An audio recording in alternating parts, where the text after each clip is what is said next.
No vídeo de hoje vamos falar de Kepler, uma ação queridinha de muita gente aí, tá? Porque ela paga dividendo. Então tá na carteira de muita gente que foca em dividendo. Nesses últimos 6 meses a ação tá meio que andando de lado, caiu ali 4,42%. No vídeo de hoje vamos entender o que está acontecendo com a empresa, fazer análise fundamentalista, ver se faz sentido ou não isso daí, ver quais são as notícias que impactaram essa empresa durante 2024. E se você está chegando agora no canal e não me conhece, eu sou Vitor Valério, sou analista CNPI, mas apesar disso a minha intenção aqui não é fazer recomendação de compra ou venda. A intenção é fornecer para você informações para você ver se faz sentido ou não investir nessa ação, tá? Sobre a empresa, o que ela faz? Ela tem soluções de armazenagem, sistema de movimentação de grãos, serviço de automação e atuação internacional. Então, a armazenagem ali de vários grãos, como soja, milho, arroz, trigo, e é o principal foco aqui da empresa. Então, a gente vai ver alguns vídeos agora para poder entender melhor sobre isso daqui. Então, aqui está o primeiro vídeo para entender melhor sobre a empresa.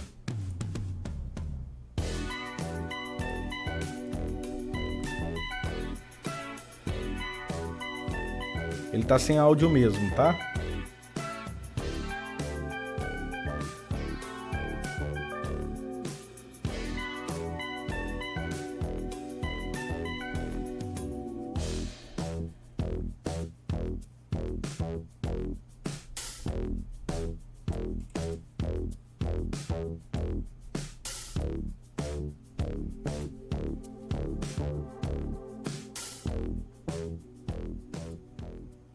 Então aqui deu para entender melhor sobre a empresa.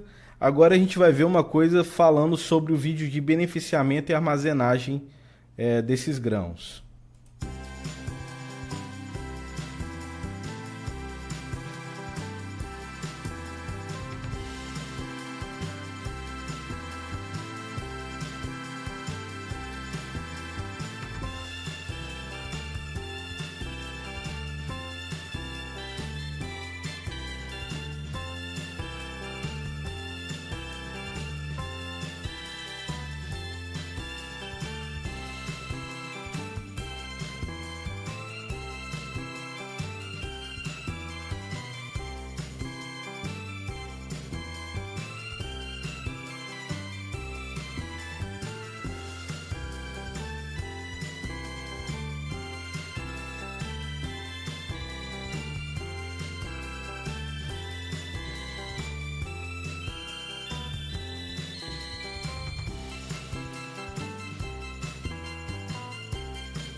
Tá. Outra coisa que a gente vai ver aqui é sobre essa máquina aqui de condução do grão, tá? Kepler Weber, empresa líder em soluções inovadoras para o pós-colheita e com mais de 100 projetos em portos, terminais e agroindústrias. Apresenta o transportador KV Robust, desenvolvido para atender fluxos de altas capacidades em regime severo de utilização. Permite diversas configurações de acordo com a necessidade de cada cliente. Com componentes totalmente protegidos, o transportador KV Robust possui maior segurança operacional, evitando a emissão de poluentes para o meio ambiente.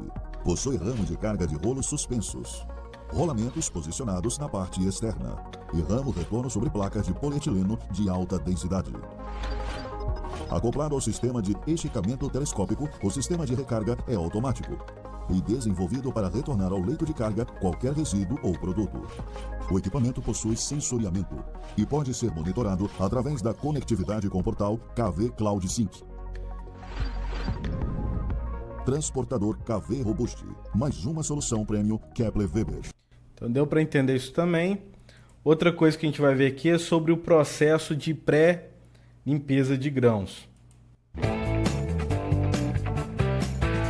Um grão que foi bem armazenado, bem cuidado no processo de limpeza, de secagem e de armazenagem, ele vale mais.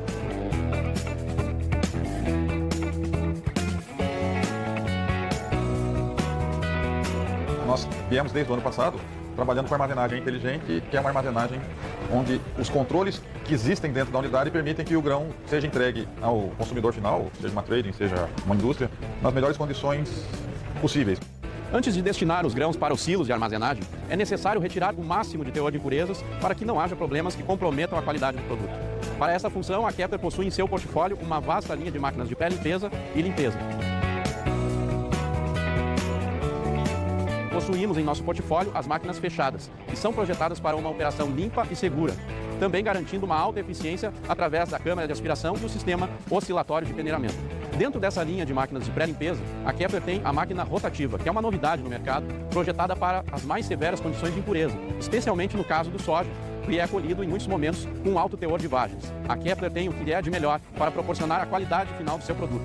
Então utilize nossas máquinas de limpeza e faça a sua correta regulagem durante a operação. Esse vídeo aqui da empresa já tem 6 anos, mas deu para entender também sobre essa parte de tratamento do grão para entrar dentro dos silos de armazenagens, tá? Agora entendemos isso, então solução de armazenagem, sistema de movimentação de grãos, como a gente já viu, o transportador, serviços e automação, atuação internacional. Agora, sobre os segmentos da empresa, tá aí os principais segmentos. E aí eu coloquei aqui do lado direito, para a gente entender e sempre lembrar, ó, que o principal peso, vou tirar minha câmera, está em agroindústrias, então 36%, fazendas 32%, reposição e serviços 16%, negócios internacionais 12% e portos e terminais 4%. E aí tem a comparação desses números que eu coloquei agora, que foi do terceiro TRI de 2024, com os 9 meses de 2024, o que aconteceu. E aí tá todas as receitas de cada um desses segmentos. Fazendas, agroindústrias, negócios internacionais, portos e terminais, reposição e serviço. Então, perceba uma coisa, a empresa atua desde lá da armazenagem até o momento do porto, né, portos e terminais, que não é um peso tão grande nesse momento, 4% ali, mas tem essa parte também. Mostra aí também a questão do mercado interno e externo, isso daqui também foi calculado pela própria empresa, não precisa de calcular. Então perceba que o mercado interno tem 89% e externo 11%. Então o principal foco aqui é o Brasil, basicamente, né? Quais são os macros e micros que impactam a empresa? Taxa de juros, taxa de câmbio, preço de commodities agrícolas e políticas governamentais. Pensa o seguinte, a taxa de juros elevados podem desestimular investimentos no setor agrícola, afetando a demanda por soluções de armazenagem. E aí a gente está nesse momento, estou gravando esse vídeo no dia 18/12, mas vai sair depois, né, esse vídeo, mas a gente sabe o que está acontecendo nesse momento no Brasil, está subindo a taxa básica de juros. Então isso acaba esfriando um pouco a economia e pode impactar nos resultados aqui da empresa. Taxa de câmbio, a depreciação do real torna exportações agrícolas mais competitivas, então isso é um ponto positivo, aumentando a demanda por armazenagem. No entanto, também encarece a importação de equipamentos e insumos, né? Então é uma faca de dois gumes. Preços das commodities, altos preços de commodities como soja e milho incentivam a produção e, consequentemente, a necessidade de armazenagem. Preços baixos podem ter o efeito contrário. Uma coisa que eu vou colocar lá no final, já até adianto, é que perceba o peso que a empresa tem sobre como que vai performar o setor agrícola. Então, se o setor de agro cresce, os resultados da empresa também tendem a crescer, tá? Então, ela está muito impactada por essa parte de commodities. Apesar de ela não ser uma empresa de commodities, né, mas ela é influenciada por essa parte. Fatores micro, então capacidade de armazenagem dos produtores, a insuficiência da capacidade de armazenagem desses produtores aumenta a demanda por soluções oferecidas pela Kepler. Então, se eles não conseguem armazenar, eles vão pedir a Kepler para armazenar, né? Concorrência. A presença de concorrentes no mercado e movimentações de granéis sólidos pode afetar a participação de mercado e margens de lucro da empresa. Inovações tecnológicas, o desenvolvimento de novas tecnologias de armazenagem e automação pode influenciar a competitividade da Kepler. Quais são as notícias que impactaram o preço da empresa? Então, queda no lucro líquido. Então, baseado nessa notícia, a queda de 10,4% em relação ao mesmo período anterior. A notícia está aí, ó, Kepler, lucro líquido de 59,6 milhões no terceiro TRI, queda de 10,4%. Outra coisa, Kepler, preocupações com a safra de 2024-2025 são pontos ali de atenção, diz a XP. Então, rentabilidade dos produtores, analistas expressam preocupações em relação à rentabilidade dos produtores rurais para a safra 2024-2025, o que pode afetar a demanda por soluções de armazenagem e, consequentemente, os resultados da Kepler. Então, isso acaba impactando negativamente as ações. Outro ponto aqui, diversificação de negócio. A empresa tem explorado novas oportunidades, como a entrada no mercado de fundos de investimentos imobiliários e aluguel de silos, visando diversificar suas fontes de receita. Então, aquela notícia anterior impacta negativamente. Aqui eu já vejo como uma coisa potencialmente boa para poder crescer um pouco a empresa, né? Então, aqui, ó, Kepler, no mercado de fundos imobiliários e aluguéis de silos, analistas chamam atenção para a ação após encontro com investidores. Agora, uma coisa que essa notícia traz é isso aqui, ó. Kepler deve vender para fundo imobiliário com uma margem bruta semelhante ou ligeiramente abaixo do que vende para os seus clientes regulares. No entanto, pretende cobrar uma taxa de take rate sobre os aluguéis de até 25% por ter estruturado a operação e o gerenciamento dos silos de forma contínua, disseram os analistas. Fora isso, a empresa também anunciou uma nova linha de aluguel de silos que deve garantir uma renda recorrente. Isso é um ponto positivo, né? Ter renda recorrente para a empresa, por meio da taxa de aceitação de aluguéis, que tende a ser avaliada em um múltiplo maior do que o negócio regular. Outro item é a mudança na diretoria. Então, renúncia de executivos em julho de 2024. O Paulo Geraldo renunciou aos cargos de diretor financeiro, CFO, e diretor de relações com os investidores, sendo substituído por Bernardo. E tá aí a notícia, ó. Paulo Geraldo Polese renuncia aos cargos de diretor financeiro, de relações com os investidores. E aí, esse tipo de notícia sempre traz um pouquinho ali de incerteza sobre essa questão, tá? Sobre a análise fundamentalista, todos os meus cálculos aqui são próprios, retirado aqui de inputs de DRE, balanço patrimonial e DFC do Morningstar para facilitar os meus cálculos. Perceba que a empresa teve um crescimento ali de receita até 2023, só que 2023 teve essa queda aqui. Então, 2022 teve um crescimento ali robusto, e 2021 também, só que a gente vai ver uma explicação ali plausível por essa queda em 2023. No TTM teve um leve crescimento, não muito robusto. As despesas e custos vêm aumentando e o lucro líquido teve uma leve queda. O ROI também teve uma leve queda devido à queda do lucro líquido. E aí qual é essa explicação dessa discrepância de 2022 e 2023? Então teve valorização excepcional das commodities em 2022 e o ano foi marcado por supervalorização das commodities agrícolas, o que impulsionou significativamente a demanda por soluções de armazenagem e, consequentemente, as receitas da Kepler. Em 2023, com a normalização dos preços das commodities, a empresa enfrentou uma base comparativa elevada, resultando em uma aparente queda da receita. Então, antes o crescimento foi muito robusto pelo aumento das commodities e agora, como se normalizou, teve essa alteração comparado ao ano anterior. E tá aí a notícia, tá? O Kepler Weber fecha 2023 com 1,5 bi em receita por causa daquela questão do aumento ali das commodities. Segunda explicação, redução da receita de negócios internacionais. A área de negócios internacionais da Kepler sofreu uma queda de 34,8%.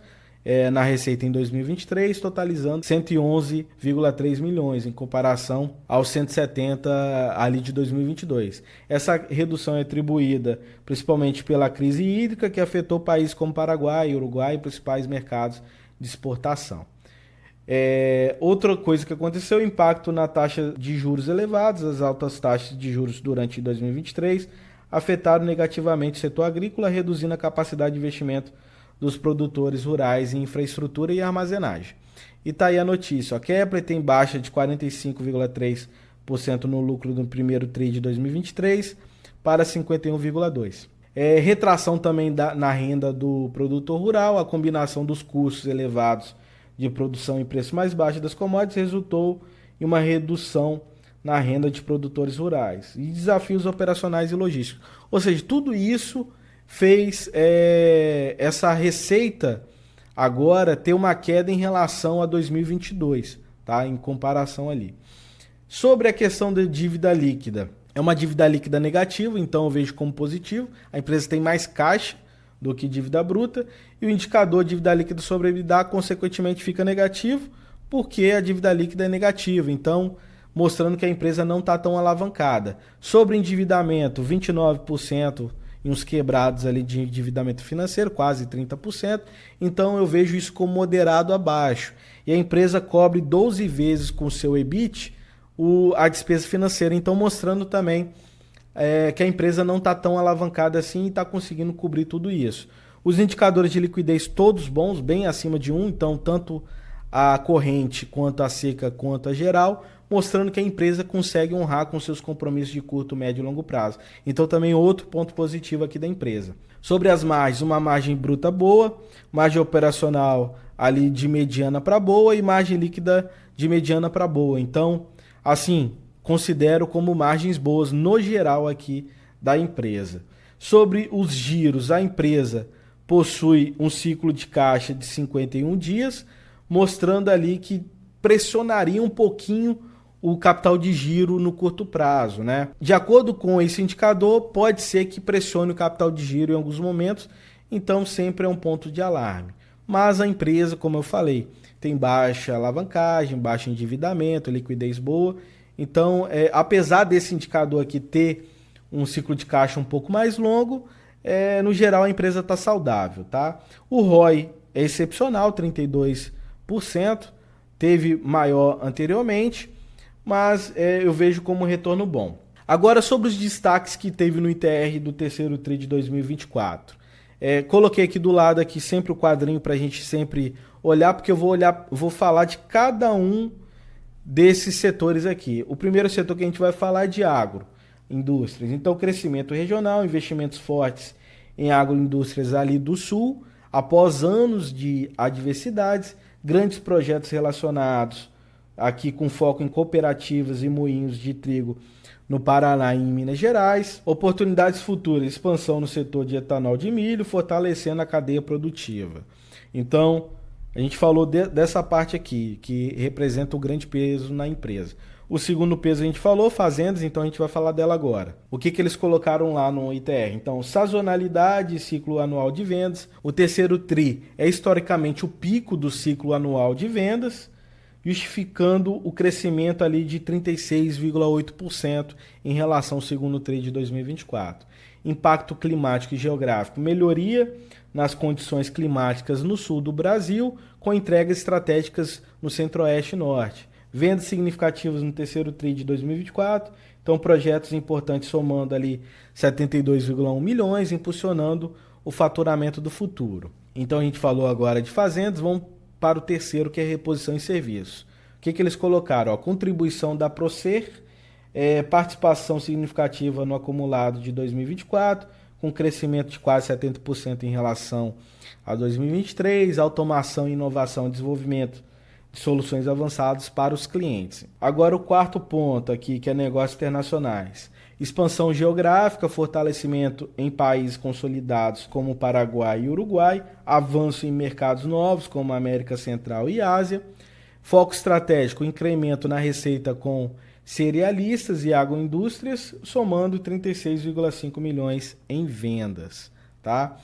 Agora sobre o último ponto, que é portos e terminais, expansão exponencial, receita líquida do terceiro TRI de 2024 foi 5 vezes maior do que o mesmo período de 2023.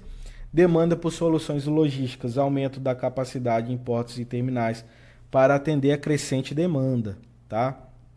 Sobre a questão de mitigação de riscos. Então a empresa tem alguns riscos, tem a questão do risco de câmbio, risco de crédito, risco logístico, climático, porque, como a gente falou, depende da parte de agro e agro depende de clima, né? A gente já falou isso no vídeo do Banco do Brasil. Se você não viu a análise aqui do Banco do Brasil, vou deixar o link aí embaixo, tá? E a gente falou muito sobre essa parte que nesse momento o agro está sofrendo alguns desafios nesse momento.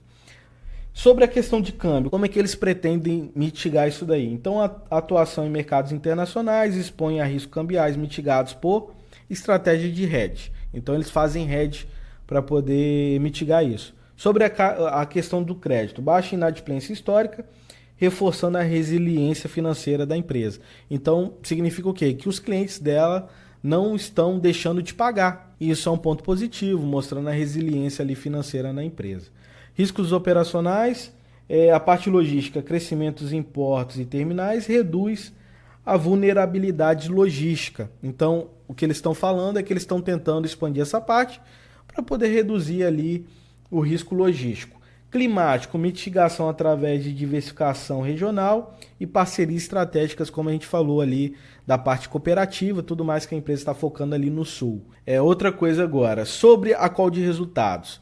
Aqui o que eles falaram lá na call, então vou tentar resumir. Negócios internacionais teve um crescimento de 63,6%, em portos teve um crescimento muito expressivo de 442%, reposição em serviços um aumento de 1% em relação ao terceiro TRI de 2023. Projetos e contratos, 15 novos contratos no trimestre, somando mais de 195 milhões em vendas. Expansão na presença da companhia na América Latina. E aí eu vou tirar a câmera aqui, você olha aí a comparação de cada um dos setores, comparando aqui, ó, 9 meses de 2024 com 9 meses de 2023. E também terceiro TRI de 2024 com terceiro TRI de 2023. Agora, sobre a questão do investimento, né, sobre os ativos, então o famoso CAPEX. No total, teve um investimento de 26,1 milhões no acumulado de 2024, 35% em um aumento da capacidade fabril, 35% em P&D, que é a pesquisa e desenvolvimento. As empresas fazem isso para criar novos produtos. 16% em sustentação e 14% em projetos de TI. Questão de disponibilidade de caixa. A empresa falando que tem um payout de 80%, ou seja, o quanto que ela distribui em dividendos. E vou tirar a câmera aqui também para você tirar um print aí e olhar com mais calma depois o que eles colocaram sobre o CAPEX. Então, agora sobre o Guidance. A empresa colocou no Guidance isso aqui, ó, realizações recentes. Consolidação de crescimento, com destaque para portos e terminais e negócios internacionais, foco na diversificação e equilíbrio entre os semestres, perspectivas futuras. Expectativa de 2024 com um dos melhores anos da história da companhia, planejamento de novos projetos no quarto TRI e reforço das operações. Ou seja, colocaram isso, mas não colocaram guidance assim, com números muito redondos, alguma coisa dando um norte melhor para a gente, tá? E agora a gente vai para as conclusões. Mas antes, você já deixou seu like aí? Deixe seu like aí, se inscreva no canal, ative o sininho das notificações, porque eu sei que se você não fizer isso, o YouTube não vai entregar os próximos vídeos para você. Isso pode ser a diferença entre você ganhar dinheiro e perder dinheiro na bolsa, porque talvez você tenha aí uma empresa que você quer investir, mas não entende muito bem sobre ela, e a gente vai falar aqui no canal. Além disso, o like também vai incentivar a continuar produzindo. E quais são as minhas conclusões? Primeira coisa, a receita veio crescendo, mas teve aquela queda de 2023. A explicação, falei ali na alta da receita, comparado 2022 com 2023. Lucro líquido crescendo para 2022. Teve queda em 2023 devido ao custo e agora no TTM em relação a 2023 subiu, tá? Mas a gente tem que ver o fechamento também de 2024. Então, quando vier ali o resultado do quarto TRI de 2024. Empresa não apresenta alta alavancagem, então eu considero com a baixa alavancagem, possui mais dinheiro em caixa do que dívida bruta, endividamento financeiro baixo, cobrindo 12 vezes a despesa financeira com o seu EBIT, então muito saudável sobre o endividamento e também sobre as despesas financeiras. Indicadores de liquidez bons, margens boas, mas com queda, ciclo de caixa longo, então um ponto de alarme, o que pode pressionar o capital de giro, mas no momento a necessidade de capital de giro está menor do que o capital de giro, tá? O ROI é muito bom. Resumindo, é uma empresa com bons indicadores fundamentalistas, mas devido à exposição indireta a commodities, depende da demanda do setor agrícola e do crescimento do Brasil, né? Então, o PIB crescer e tudo mais, e isso vai melhorar os resultados da empresa. O disclaimer aqui é que a análise foi feita no dia 12/12, então o vídeo vai sair depois, mas em relação à análise fundamentalista não difere, isso daí em relação à cotação. O que vai diferir é se for em relação ao valuation. E para fazer o valuation, como eu já falei aqui no canal, isso demanda tempo, demanda um dia. Então, para não gastar tempo aqui fazendo valuation e focar em outras empresas aqui da análise fundamentalista para deixar conteúdo para vocês, vou colocar a meta de 1.500 visualizações e 200 likes, porque assim eu vou saber que vocês querem ver o valuation dessa empresa. Porque às vezes eu acho, aqui já aconteceu isso no canal no passado, de eu achar que vocês queriam uma análise e não queriam, então deu baixa quantidade de visualização, e uma ação que eu achei que vocês não queriam ver, explodiu, bateu mais de 5.000 visualizações. Então vou utilizar isso como parâmetro para saber se faz sentido ou não fazer o valuation para vocês aqui, tá? Além disso, como análise CNPI, eu preciso avisar que eu não pretendo monitorar, atualizar também as análises desse ativo no canal aberto, salvo valuation, se vocês baterem a meta. Beleza? Muito obrigado por ver esse vídeo até aqui. Um abraço e até a próxima.